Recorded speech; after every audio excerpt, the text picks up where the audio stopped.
성경 일독 구약 중에서 욥기서만 남기고 이제 다 끝났습니다. 이번 주, 다음 주 두 주에 걸쳐서 욥기를 우리가 묵상하면 구약은 다 끝나고 그 다음 주간부터 신약으로 들어가게 되겠습니다. 욥기서는 성경 읽기에서 우리가 맨 마지막에 배치한 이유가 원래 욥기는 아브라함, 이삭, 야곱 그 창세기 족장 시대와 같은 동시대 이야기입니다.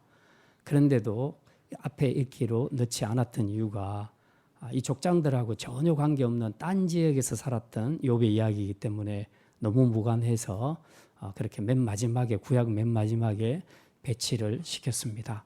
이제 욥기서를 여러분이 이제 많이 읽어 보셨을 건데 욥기를 읽어 보다가 보면 굉장히 참 어렵다는 생각을 많이 하게 됩니다. 이게 도대체 무슨 말인가 그런 생각이 드는데 아무튼 무슨 내용인지는 잘 모르겠지만 읽다가 보면 굉장히 심오한 철학 그리고 문학성이 반영되어 있는 뛰어난 작품이다 하는 것을 우리가 알게 되는데요.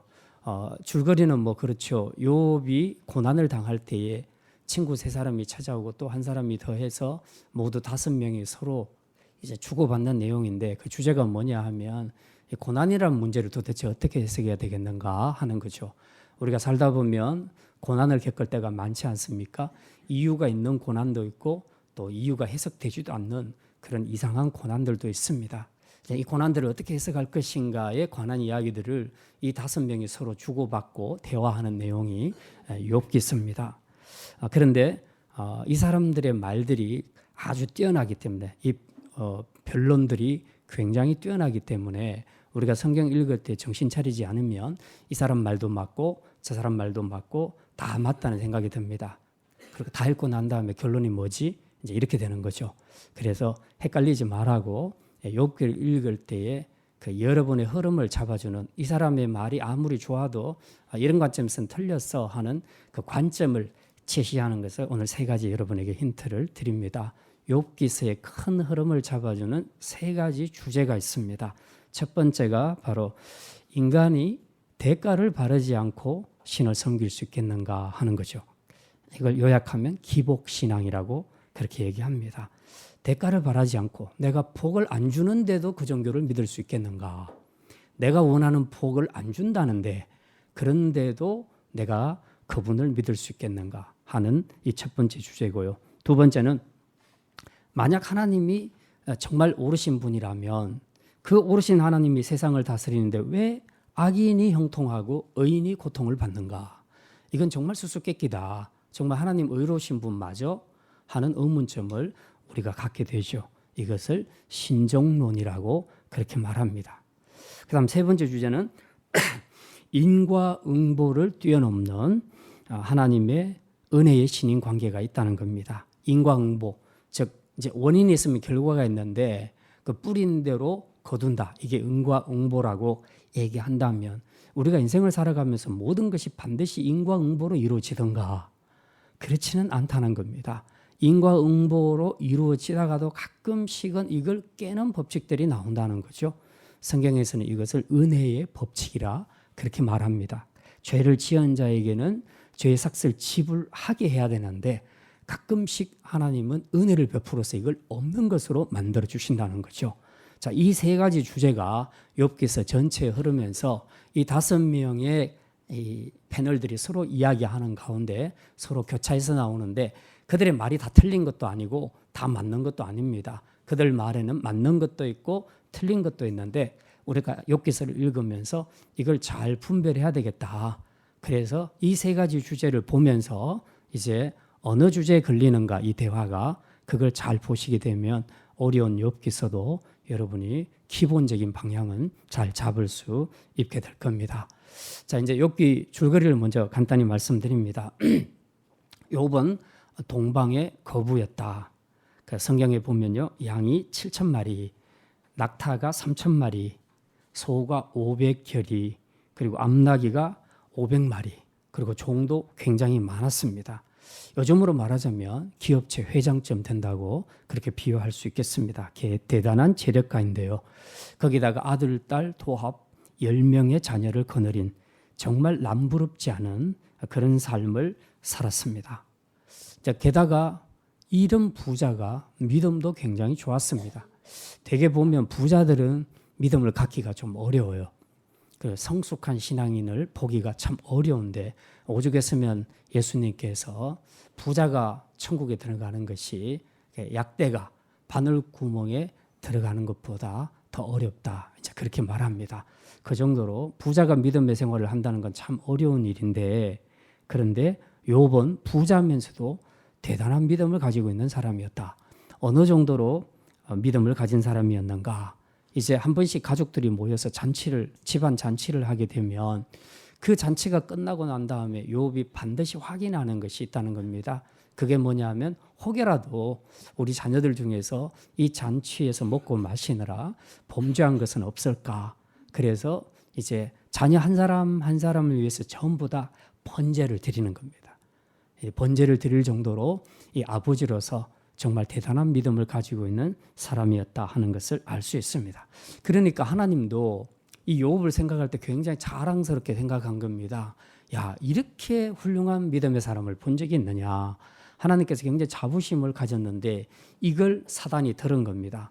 사단이 듣고 하나님께 이의를 제기합니다. 하나님, 욥의 신앙이 좋은 것이 이유가 있지 않겠습니까? 이유 없이 그렇게 신앙이 좋겠습니까? 만약에 욥에게서 지금 누리고 있는 모든 걸 다 한번 빼앗아 보십시오. 알거지로 한번 만들어 보십시오. 그래도 욥이 하나님께 그 신앙을 견고히 지킬 수 있겠는가? 이제 큰 소리를 칩니다.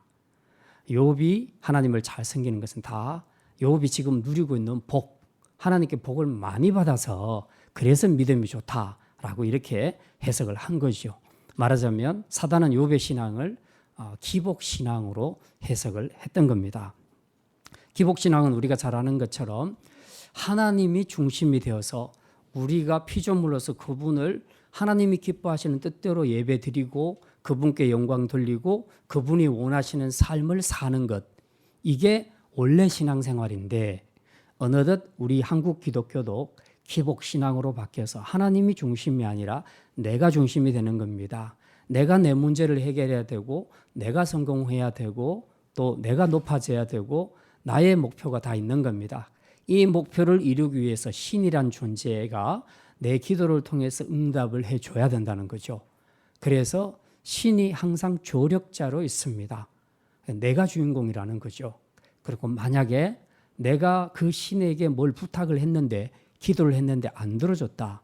그러면 나는 그날로 끝인 겁니다. 그 신을 안 믿는 거죠. 이게 이제 바로 기복신앙이라는 것입니다. 사단은 욥의 신앙을 해석할 때에 당연히 기복신앙자라고 생각을 했죠. 왜? 받은 축복이 너무 크니까. 하나님이 너무 많은 복을 주시니까 이건 뭐 믿음이 좋을 수밖에 없지 않겠냐. 지금 그 이야기죠. 자, 그러자 하나님께서 이제 사단에게 말합니다. 네가 욥을 몰라도 한참 모르는구나.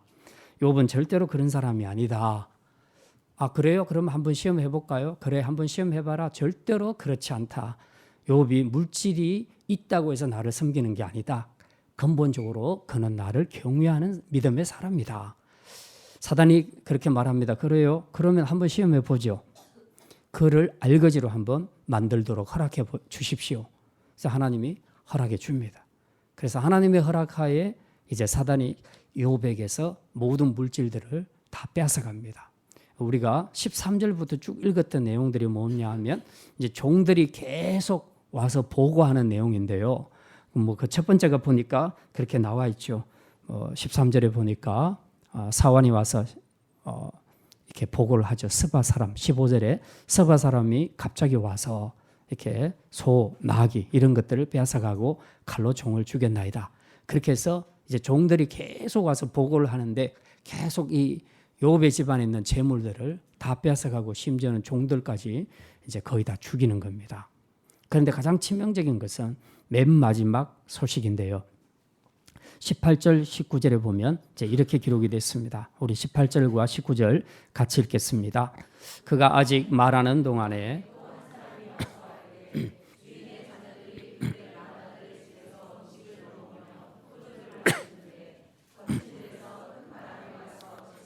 모퉁이를 치매 그 청년들 위에 무너짐으로 그들이 죽었나이다. 나만 홀로 피하였으므로 주인께 아래로 왔나이다 한지라. 예. 재산만 다 뺏어간 것이 아니라 자녀들 생명까지 다 빼앗아간 겁니다. 욥의 생명만 건드리지 않고 그에게 있는 모든 것을 다 빼앗아갔다는 것입니다. 이제 욥에게서 그 축복이라고 상징되는 모든 것들을 사단이 다 빼앗아갔기 때문에 욥은 더 이상 아무것도 가진 것이 없습니다. 완전히 알거지가 되어버린 겁니다. 자, 이런 상황에서 어떻게 욥이 하나님께 자기의 신앙을 고백할 수 있을까? 반응할 수 있을까? 사람들은 불행을 겪는 것을 자기 불행이 제일 크다고 생각하지만 개인적으로 봤을 때에 이게 욥과 같이 이런 큰 불행을 당한 사람이 있을까? 저는 이제 그런 생각이 들었습니다. 자, 재물 다 잃어버렸죠. 그다음 자기 사랑하는 자녀 10명 몽땅 다 잃어버립니다. 그리고 나중에는 자기 몸까지 질병이 오게 되죠. 근데 이거보다 더한 고난이 어디 있겠습니까? 자녀를 한두 명은 잃어버릴 수 있어도 몽땅 10명을 한꺼번에 잃어버린다는 것은 이건 부모로는 치명적인 고난이죠. 이랬을 때에 우리가 하나님 앞에서 어떻게 믿음으로 반응할 수 있겠는가 하는 거죠. 자, 이제 우리가 욥이 어떻게 반응했는지 20절부터 21절까지 우리 같이 한번 읽어보겠습니다. 욥이 일어나 겉옷을 찢고 머리털을 밀고 땅에 엎드려 예배함 이르되 내가 모태에서 알몸으로 나와 싸운즉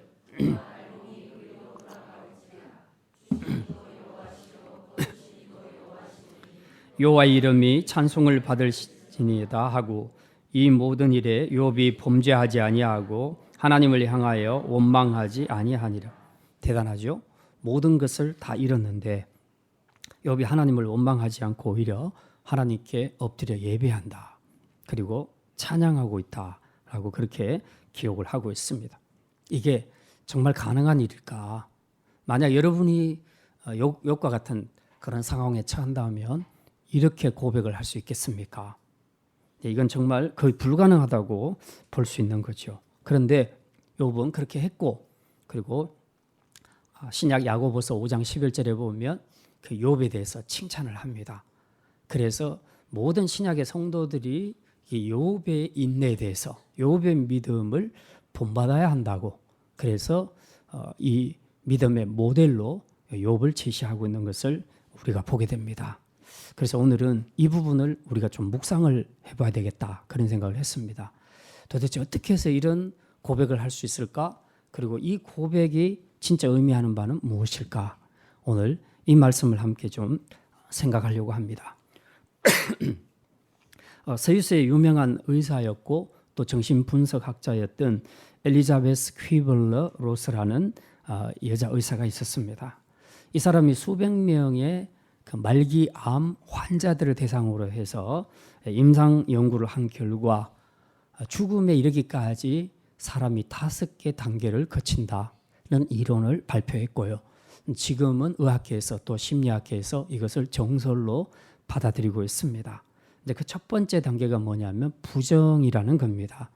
어떤 너무 충격적인 고난, 고통이 찾아오게 될 때 사람들은 이건 사실이 아닐 거야. 이건 꿈일 거야. 이게 꿈인가 생신가? 이건 절대로 현실이 아닐 거야 라고 부정을 한다는 거죠. 그게 바로 이제 현실을 부정하는 첫 번째 단계고, 두 번째가 분노하는 단계입니다. 내가 이건 현실이 아니야, 절대 그럴 리가 없어 라고 말한데도 불구하고 자고 일어나서 보면 그게 현실이라는 거죠. 그래서 이 변하지 않는 현실 앞에서 이제 자기 안에서 분노가 일어나기 시작한다는 것입니다. 그래서 신앙을 가진 사람들의 경우는 이 분노가 누구를 향하겠습니까? 하나님을 향하게 되었습니다. 어떻게 해서 하나님이 이럴 수가 있어? 라고 생각하면서 분노를 하나님께 표출합니다. 세 번째 단계는 대화와 타협이라는 건데요. 신앙인의 경우는 이제 하나님과 타협을 하는 겁니다. 어떻게 타협합니까? 우리 제일 많이 쓰는 기도죠. 하나님, 이 문제만 꼭 해결해 주시면 앞으로 내가 새벽 기도를 열심히 하겠습니다. 또 11조를 열심히 잘하겠습니다. 또 하나님의 교회에서 잘 섬기겠습니다 하는 본인이 약속을 하나님 앞에 거는 겁니다. 이게 일종의 하나님의 마음을 풀기 위한 대화와 타협의 단계, 이제 그렇게 볼 수 있고요. 이제 네 번째 단계는 우울증입니다. 내가 그렇게 했는데도 불구하고 여전히 변화가 없다. 그러면 그때부터 극도의 상실감으로 우울증에 빠져들기 시작합니다. 이때는 약도 없죠. 마지막 단계가 수용의 단계라고 합니다. 결국 이 모든 상황에서 이제 본인이 두 손 들고 항복을 하는 겁니다. 드디어 고통이든 죽음이든 이제 받아들인다는 거죠. 자, 이렇게 5단계가 있는데 오늘 본문에서 욥이 보여주는 과정은 딱 2단계만 나타나 있습니다. 첫 번째 단계가 뭐냐? 옷을 찢고 머리털을 미는 단계. 두 번째 단계는 땅에 엎드려 하나님께 예배하고 찬양하는 단계. 딱 이 2가지만 나타나 있습니다. 이 2가지 단순한 욥의 반응에서 우리는 고난 중에 성도가 취해야 될 그런 태도가 무엇일까 하는 중요한 교훈을 발견할 수 있습니다. 그래서 오늘 이 2가지를 축으로 해서 함께 말씀을 생각합니다. 우리가 고난에 처했을 때에 우리가 어떻게 대응할 수 있겠는가? 첫 번째, 하나님께 내면의 고통을 아뢰라는 겁니다. 한번 따라합시다. 하나님께 내면의 고통을 아뢰라. 예, 오늘 본문 13절부터 쭉 보게 되면요, 하나님의 허락하에 사단이 욥의 소유를 다 뺏어가는 이제 그런 내용이 기록이 되어 있는데요. 하루는 욥의 자녀들이 맏아들 집에서 잔치를 벌이고 있는데 종들이 와서 차례로 이제 다 보고를 하지요. 누가 와서 우리 나귀와 소유를 다 죽였다. 불이 하늘에서 떨어져서 양과 종들을 다 태워버렸다. 갈대아 사람이 와서 낙타에게 달려들어 다 빼앗았다.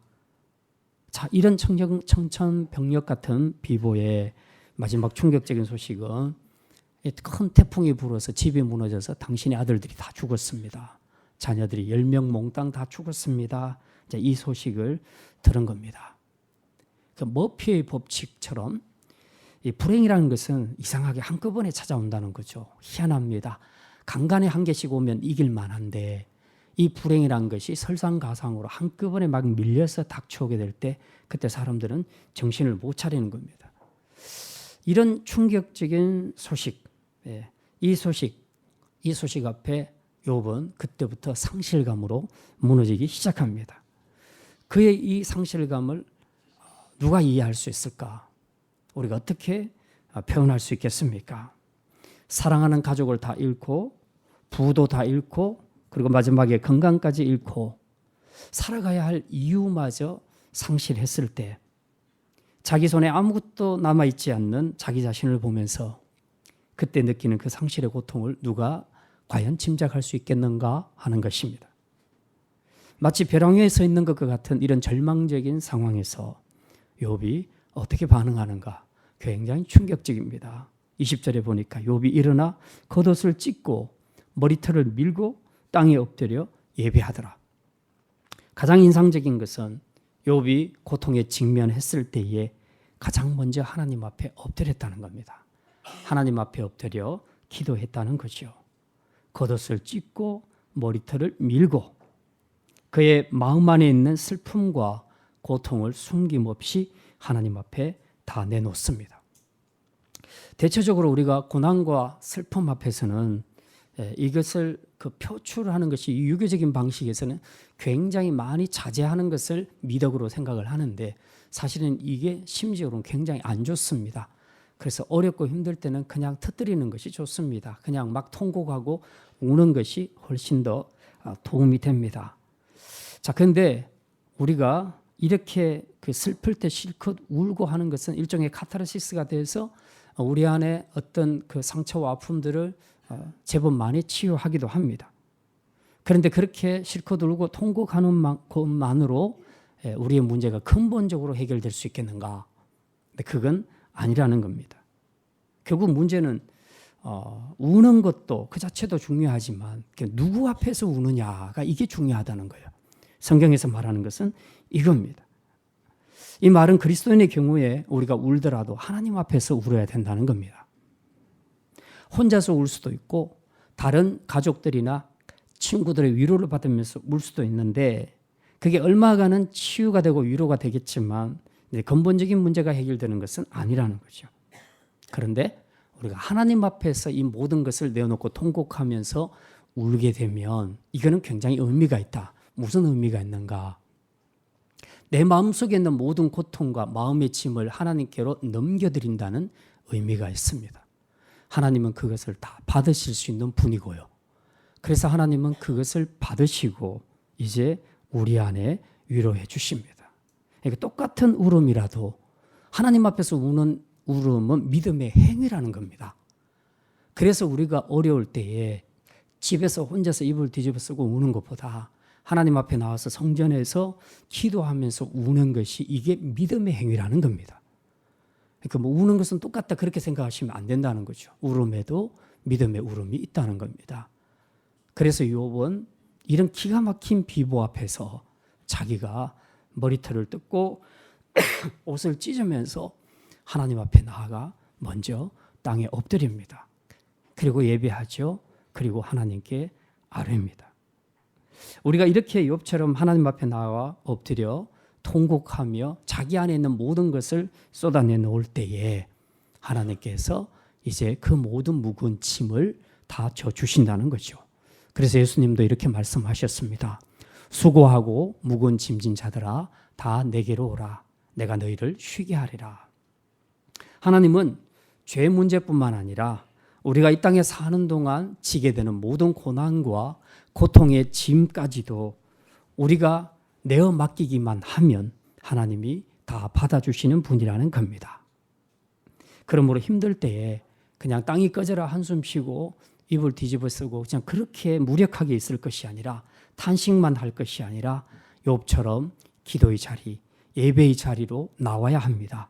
그래서 그곳에서 욥처럼 상한 마음을 있는 그대로 하나님 앞에 다 내어드리면서 통곡하며 기도하게 되면 하나님이 그 기도를 들으시고 우리의 짐을 다 가져가 주신다는 사실입니다. 그러면 여러분의 힘들고 아픈 마음을 잘 아시는 하나님께서 이제 그 눈물과 짐을 받으시고 우리 기도하는 우리 마음의 평안으로 채워주실 줄 믿습니다. 두 번째입니다. 겸손히 하나님의 주권을 인정하라는 겁니다. 한번 따라합시다. 겸손히 하나님의 주권을 인정하라. 사람이 상실의 고통을 당했을 때에 힘든 이유는 이전에 내가 풍족하게 가졌을 때와 지금 상실했을 때를 비교하니까 그렇습니다. 비교하면 비교할수록 더 내 마음 안에 아쉬움이 있는 거죠. 내가 이전에는 이렇게 살았는데, 내가 이전에는 이 정도 수준이었는데 지금은 내가 이게 뭐야? 이제 이런 생각을 하게 될 때 참 비참하게 되고요. 그리고 초라하다는 생각을 갖게 됩니다. 그래서 힘든 상황이 오면 가난한 사람보다는 부자들이 훨씬 더 힘들어하죠. 그런데 욥은 이 상실의 때에 과거에 자기가 누렸던 때와 비교해서 낙심하거나 슬퍼하지 않았습니다. 오히려 그는 본래 자기가 어느 수준이었는가 이걸 묵상하기 시작합니다. 그 묵상이 21절에 나와 있거든요. 21절 우리 다시 한번 보겠습니다. 이르되 내가 모태에서 알몸으로 나왔사온즉 또한 알몸이 그리로 돌아가올지라. 주시니도 여호와시요 거두시니도 여호와시오니 여호와의 이름이 찬송을 받을지어다. 욥은 그동안 자신이 많은 것을 누렸지만 본래 이 물질이 자기 것이 아니었고 원래는 수준이 어땠느냐? 알몸으로 나온 수준이다.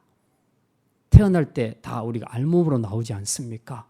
뭐 흔히 금수저, 은수저 물고 나왔다는데 금수저, 은수저 물고 나오는 애기 본 적 있습니까? 없죠. 환경이 그렇다는 얘기죠. 우리 태어날 때는 다 빈손으로 왔습니다. 하나님은 처음부터 우리를 알몸으로 보내서 아무것도 없는 중에 우리가 생을 살아가는 동안에 하나님의 은혜로 많은 것들을 누리게 하셨다는 겁니다. 그래서 이제 시간이 지나면 어떤 사람들은 좀 더 많은 부를 형성하게 되기도 하고 어떤 사람은 적게 형성하기도 하지만 어쨌든 끝까지 알몸으로 사는 사람은 없잖아요. 이게 다 하나님의 은혜라는 겁니다. 지금 욥이 이걸 묵상하고 있는 거죠.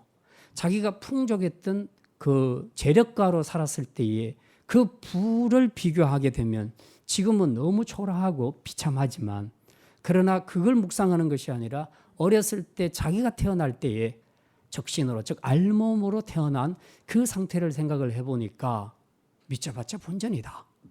본래 하나님의 것이었고 그리고 내 것이 아니었으므로 하나님이 다 가져가셔도 관계없다. 그 말이 21절 하반절에 기록된 말씀이죠. 주신 이도 여호와시요 거두신 이도 여호와시오니. 주신 분도 하나님, 거두어 가시는 분도 하나님. 그러니까 하나님이 주셨다가 하나님이 자기 거 가져가시는데 내가 뭐라고 원망하고 불평하며 저항할 수 있겠는가 하는 것이죠. 예, 바로 이겁니다. 욥의 신앙에서 우리가 배워야 될 중요한 교훈이 바로 이거라는 것이죠. 주신 이도 여호와시요 거두어 가신 이도 여호와시라는 것을 한마디로 요약하면 하나님의 주권이라는 겁니다. 하나님은 모든 것을 주권적으로 역사하신다. 누구 말을 듣고 그 말에 흔들려서 하나님이 하시는 것이 아니고 하나님은 주권적으로 오늘은 내가 이 가정에 이만큼 줘야 되겠다. 올 한 해는 저들이 수고한들이 이만큼 줘야 되겠다라고 생각하시면 그만큼 주시는 겁니다. 근데 상황을 봐서 좀 거두어 가야 되겠다 하면 하나님이 거두어 가시는 거죠. 이게 하나님의 주권이라는 것입니다. 욥에게서 우리가 배워야 될 가장 중요한 신앙 고백은 뭐냐? 주신 이도 여호와시요 거두시는 이도 여호와시라. 즉 주권적인 신앙을 가지고 있었다. 하나님 절대 주권적인 신앙을 가지고 있었다 하는 바로 이것입니다. 오늘 우리에게 필요한 것이 바로 이런 거죠.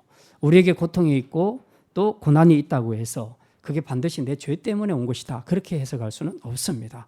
죄의 문제를 먼저 돌아보는 것은 필요합니다. 그러나 모든 고난이 다 죄 때문에 오는 것은 아니라는 거죠. 그래서 욥기서에서 다루는 중요한 주제가 바로 이거죠. 인간이 대가를 바라지 않고 신을 섬길 수 있겠는가? 즉 기복 신앙의 문제를 다루고 있는 겁니다. 다시 말해서 하나님이 내가 원하는 걸 안 주셔도 내가 하나님을 정말 신뢰하고 경외하며 예배하며 감사함으로 살아갈 수 있겠는가 하는 거죠. 욥기 1장 22절에 보면 욥의 신앙이 이렇게 나옵니다. 22절 우리 다시 한번 읽겠습니다. 이 모든 일에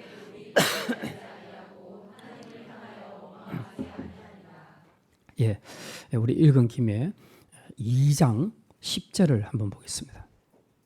2장 10절 말씀 같이 읽습니다. 그가 이르되 그대의 말이 한 어리석은 여자의 말 같도다. 우리가 하나님께 복을 받았은즉 화도 받지 아니하시겠냐 하고 이 모든 일에 욥이 입술로 범죄치. 욥이 다 망해버린 상태에서 몸까지 아프니까 이제 여자가 아내가 그러죠. 이래도 당신이 하나님을 잘 믿는다고 하냐? 하나님을 저주하고 죽으라. 이렇게 얘기합니다. 가끔씩 우리 아내들 조심해야 돼요. 남자들이 간신히 지금 고난을 이겨내고 있는데 옆에서 같이 막 이렇게 불을 붙여가지고 기왕 이렇게 된 거 우리 떠나자, 뭐 믿지 말자 이렇게 하는데 절대로 그러시면 안 됩니다. 네. 욥의 아내와 같은 사람이 우리 샘물교회 한 사람도 없는 줄 믿습니다. 네. 자, 그런데 욥은 이처럼 큰 상실의 아픔에도 불구하고 아내가 뭐라고 하든지 관계없이 하나님을 향해서 원망하거나 불평하는 죄를 짓지 않았다는 겁니다. 바로 이것 자체가 욥의 신앙이 절대 기복적인 신앙이 아니라는 것을 증명하고 있지 않습니까? 욥은 철저하게 하나님의 주권과 섭리를 인정하는 믿음이었다는 것이죠. 어떤 상황 속에서도 하나님의 선하심과 주권을 인정하는 믿음, 이게 바로 우리가 욥에게서 배워야 할 믿음입니다. 우리 성도들도 살다 보면 때로는 고난을 겪고 또 어떤 경우는 알 수 없는 그런 고난, 해석이 도무지 되지 않는 그런 난해한 고난들이 있을 수가 있습니다. 도대체 내가 무슨 잘못했길래 하나님께서 나에게 이런 고난을 당하게 하시는가? 어떻게 또 고난을 줘도 적당히 주시지 이렇게 완전히 알거지로 만드시는가? 이제 이런 회의가 들 때가 분명히 있다는 거죠. 해도 너무한다. 이럴 때 우리가 기억해야 할 것은 원래 나는 빈손이었다. 원래 나는 알몸으로 왔었다. 이걸 묵상을 하자는 것입니다. 그걸 생각한다면 그동안 내가 누렸던 것이 오히려 참 하나님 앞에 감사했던 것이었다. 은혜였다. 이렇게 고백을 할 수 있게 되는 것이죠.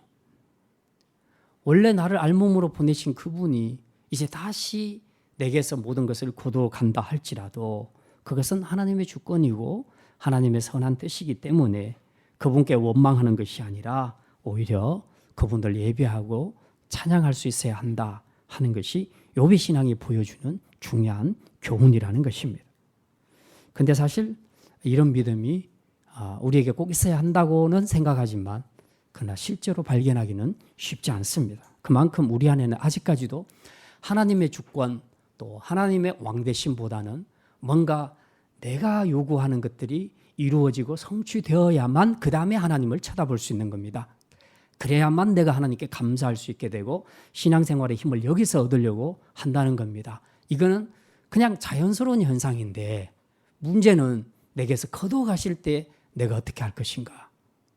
안 주셨으니까 삐질 수밖에 없고 그러니까 하나님에 대해서 내 신앙을 접거나 포기하거나 방황으로 들어가는 이제 그런 문제들이 생겨날 수 있게 되는 것이죠. 이게 참 어렵다는 것입니다. 여러분이 잘 아시는 그 이지선 자매 같은 경우 정말 청순하고 아름다운 외모를 가졌던 이화여대 여학생이었죠. 어느 날 자동차 사고로 인해서 55% 화상을 입고 흉하게 일그러진 얼굴을 갖게 되었습니다. 아마 그 얼굴을 다 여러분이 화면을 통해서 예전에 한번 보셨을 겁니다. 젊은 여성으로서는 정말 감내하기 어려운 큰 고난이었죠. 이런 일그러진 얼굴을 가지고 삶의 희망조차 가질 수 없었던 그런 그녀가 다시 일어설 수 있었던 그 신앙이 무엇이었을까 하는 겁니다. 그녀는 이 고통 속에서 욥처럼 자신을 향한 하나님의 뜻과 섭리를 발견을 했습니다. 그래서 그걸 발견하면서 그는 이 문제에 매이지 않고 그걸 초월해서 이제 욥처럼 그 신앙을 고백한 거죠. 그래서 정금과 같이 나오는 그런 신앙의 소유자가 될 수 있었던 겁니다. 그래서 그녀는 이제는 이 모습 이대로도 주님께 감사하다라고까지 고백을 하고 있습니다. 그런데 이런 믿음은 정말 남의 이야기니까 듣기는 듣는데 이게 나에게 닥치는 일이라면 내가 과연 이런 고백을 할 수 있을까? 굉장히 어렵다는 생각을 많이 하죠.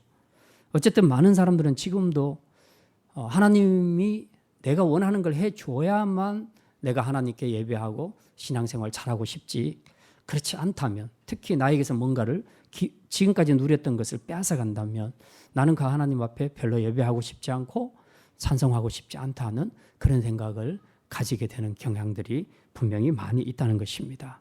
그런데 오늘 욥의 이 믿음을 보니까 우리가 가진 그런 믿음들이 결국은 기복신앙이다 하는 거죠. 우리는 머리로는 아니라 해도 실제적으로 우리 본능 안에서 이런 기복적인 요소들을 가지고 있다는 겁니다. 그래서 이거 주시면 좋고 안 주시면 하나님과 끝내버리고 싶은 그런 마음들을 누구나 다 가지게 된다는 것이죠. 참된 신앙이란 것은 나의 상황과 전혀 관계없이 하나님의 주권과 그분의 선하신 뜻을 인정하면서 그 하나님의 인도하심 앞에 순종하고 나아가는 것, 이것이 참된 신앙이라는 것입니다. 저와 여러분도 지금까지 인생의 길을 걸어오면서 분명히 크고 작은 상실의 아픔을 경험을 했을 것이고 또 앞으로도 그런 경험을 하게 될 것입니다. 그러나 이런 고난의 상황에서 우리가 어떻게 반응하느냐에 따라서 우리는 저 고난 너머에 있는 하나님이 약속하신 그 풍성한 생명과 행복을 누릴 수도 있고 아니면 이 불행에서 끝나버릴 수도 있다 하는 것을 우리가 분명히 기억해야 합니다. 그러므로 상실의 고통 속에서도 우리가 가져야 할 태도는 나를 낮추어서 하나님의 주권을 인정하고 그리고 하나님께 나 자신을 온전히 맡겨드리는 것입니다. 때론 내가 소중히 여겼던 것들을 하나님이 거둬가시면서까지 나에게 변화와 결단을 요구하실 때가 있습니다. 그럴 때조차도 우리는 하나님의 주권을 인정하고 그분의 인도하심 앞에 순종하고 감사해야 합니다. 우리가 왜 하나님의 주권을 인정해야 되는가? 여기는 정말 중요한 전제가 하나 있는데 그것은 하나님의 선하심을 신뢰하기 때문입니다. 만약 악한 자가 대통령이라면 우리가 신뢰가 안 되니까 우리에게서 뭔가를 뺏어갈 때 욕이 나올 수밖에 없습니다. 하나님은 선하신 분이시고 우리를 사랑하시는 분이십니다. 그분이 우리에게서 뭔가를 빼앗아갈 때는 우리가 욕하고 원망하기 전에 생각을 해봐야 된다는 거죠. 뭐 때문에 하나님이 이렇게 하셨는가? 나를 사랑하시는 분이 왜 나에게서 이것을 빼앗아갔지? 라고 우리가 생각을 해봐야 된다는 거죠. 어린 아기들이 엉금엉금 기어다니면서 날카로운 칼을 들고 그렇게 장난치려고 할 때 그거 빼앗지 않는 부모가 누가 있겠습니까? 그런데 아이는 빼앗아간다고 해서 부모를 원망하고 울지요. 많은 경우에 우리의 신앙적인 반응은 이렇게 나타날 때가 많다는 거죠. 나는 그것이 필요하다고 생각해서 원하는데 하나님이 그걸 빼앗아갈 때에 나는 하나님에 대해서 원망하고 서운해한다는 거죠. 그러나 정말 우리가 더 크게 생각하면 하나님은 우리를 사랑하시고 하나님은 선하신 분이시기 때문에 빼앗아가는 그것 자체가 하나님의 선한 의도라는 믿음을 끝까지 우리가 가져야 된다는 사실입니다. 이게 욥이 보여주었던 믿음입니다. 이렇게 하나님의 주권을 욥처럼 인정하고 나아갈 때에 상실의 고통 속에서도 하나님은 우리에게 희망을 가질 수 있도록 해주십니다. 실제로 이 욥처럼 이렇게 믿음으로 나아갈 때 하나님은 슬픔과 고난 가운데서도 이를 잘 극복할 수 있도록 희망의 열쇠를 주십니다. 한쪽 문을 닫을 때 하나님은 우리가 나갈 다른 문을 열고 계심을 믿으시기를 바랍니다. 하나님은 결코 자기 백성을 궁지에 몰아넣으시는 그런 잔인한 하나님이 아니시라는 것입니다. 절망 속에서 빈손으로 하나님께 나오기를 원하시며 엎드려 기도하기를 원하십니다. 마지막 순간까지 하나님은 고난 중에 있는 성도들이 하나님의 이름을 높여드리며 그분을 신뢰하며 그분을 찬양하며 경배하기를 원하십니다.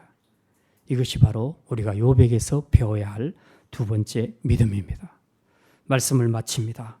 혹시 지금 고난 중에 있는 분이 있습니까? 무엇을 잃었든 간에 상실감 때문에 하루하루 힘들게 보내고 있는 분들이 있습니까?